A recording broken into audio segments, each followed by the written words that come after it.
период кризиса наша сфера общественного питания очень сильно пострадала. И, конечно, нужны были новые решения, как и в технологическом плане, как и в бизнес-процессах, и в управлении, и в финансах. И как раз об этом мы сегодня говорим, мы делимся опытом.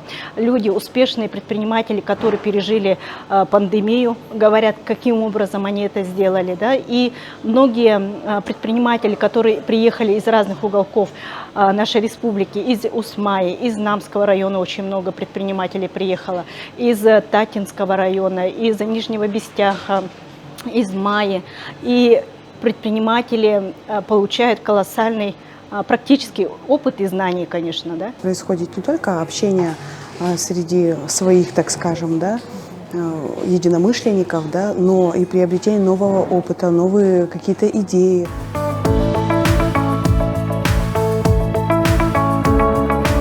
От фермы до стола локальная гастрономическая кухня. С такой тематикой пройдет наш следующий маршрут ресторатура. Это усадьба Атласовых.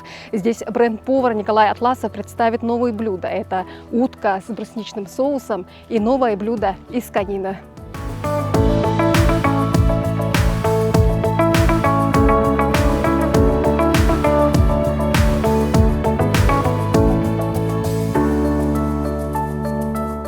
Допустим, у вас сегодня будет утиная грудка, да? У нас готовится по технологии сювид. Это 64 градуса, томится 4 часа, прям вакуумируется и в собственном соку готовится 4 часа.